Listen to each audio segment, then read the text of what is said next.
আসসালামু আলাইকুম রহমতুল্লাহ। সবাইকে স্বাগত জানাই ডাক্তার আরিফ টিপস এর পক্ষ থেকে। আমি ডাক্তার আরিফ হোসেন। প্রিয় দর্শকবৃন্দ, আশা করি সবাই ভালো আছেন। আলহামদুলিল্লাহ, আমিও ভালো আছি।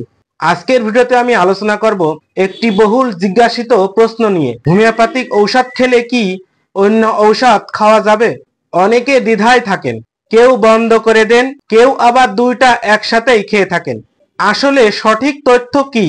তাই আজকে বৈজ্ঞানিক তথ্য, চিকিৎসকদের মতামত ও বাস্তব অভিজ্ঞতার আলোকে পরিষ্কার ধারণা দেওয়ার চেষ্টা করব ইনশাআল্লাহ। তার আগে আমার এই ভিডিওটি যারা নতুন দেখছেন তাদের উদ্দেশ্য বলবো, আমি এখানে বিভিন্ন ধরনের রোগের সমস্যায় হোমিওপ্যাথিক চিকিৎসা এবং স্বাস্থ্য টিপস নিয়ে আলোচনা করে থাকি।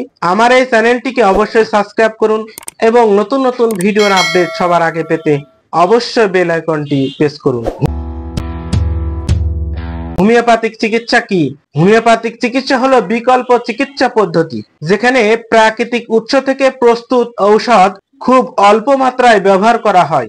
হোমিওপ্যাথিক মূল নীতি সিমিলিয়া সিমিলিবাস কিউরেন্টার, অর্থাৎ like cure like. Doctor Samuel Hahnemann homeopathic আবিষ্কারক। আর হোমিওপ্যাথিক ঔষধ তৈরি হয় প্রাকৃতিক উপাদান থেকে এবং অতি ক্ষুদ্র মাত্রায়। অনেক রোগী এটি নিরাপদ মনে করে দীর্ঘমেয়াদী ঔষধ সেবন করেন।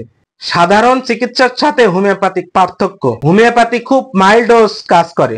অন্যদিকে অ্যালোপ্যাথিক, ইউনানি ও আয়ুর্বেদিক ঔষধগুলো সরাসরি শরীরে কেমিক্যাল রিয়াকশনের কাজ করে। তাই দুই ধরনের ঔষধ একসাথে নিলে কখনো কখনো প্রভাব পরিবর্তন হতে পারে।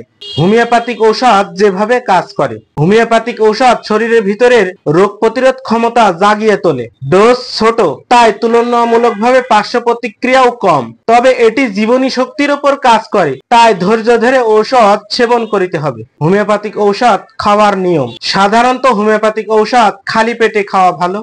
ঔষধ খাবার আগে ও পরে অন্তত 15 থেকে 20 মিনিট অন্য কোনো কিছু না খাওয়া ভালো। চা, কফি, পেঁয়াজ, রসুন ইত্যাদি কিছু ক্ষেত্রে ঔষধের কার্যকারিতা নষ্ট করে দেয়, তাই এগুলো না খাওয়াই ভালো। এখন আসি মূল প্রশ্নে, হোমিওপ্যাথিক ঔষধ খেলে কি অন্য ঔষধ খাওয়া যাবে? উত্তর হচ্ছে হ্যাঁ, খাওয়া যাবে, তবে সময়ের ব্যবধান জরুরি। অন্তত 30 মিনিট গ্যাপ রাখা উচিত।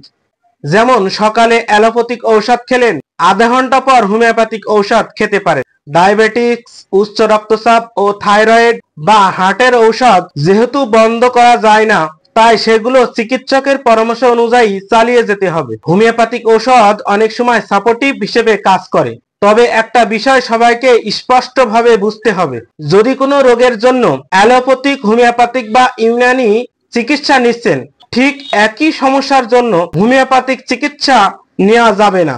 যেমন হার্টের সমস্যার জন্য অ্যালোপ্যাথিক ওষুধ চালাচ্ছেন, এখন একই রোগের জন্য দুই প্যাথিক ঔষধ চালানো যাবে না।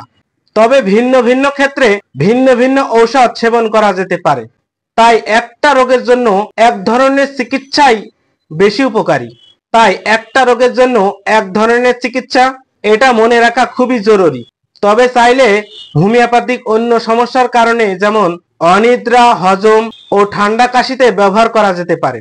তবে মূল রোগে কখনো দুই ধরনের চিকিৎসা নয়। প্রিয় দর্শকবৃন্দ, তাহলে বোঝা গেল হোমিওপ্যাথিক ঔষধ খেলে অন্য ঔষধ খাওয়া যাবে, তবে শর্ত হচ্ছে সময়ের ব্যবধান ও চিকিৎসকের পরামর্শ। কখনোই নিজের ইচ্ছা মতো ঔষধ শুরু বা বন্ধ করবেন না। আজকে আমার এই ভিডিওটি যদি ভালো লাগে অবশ্যই লাইক দিন, কমেন্টে জানান, বন্ধু মহলে শেয়ার করুন। আমার এই চ্যানেলটি অবশ্যই সাবস্ক্রাইব করুন। আজ এ পর্যন্তই। সবাই ভালো থাকুন, হোমিওপ্যাথিক চিকিৎসা নিন, সুস্থ থাকুন।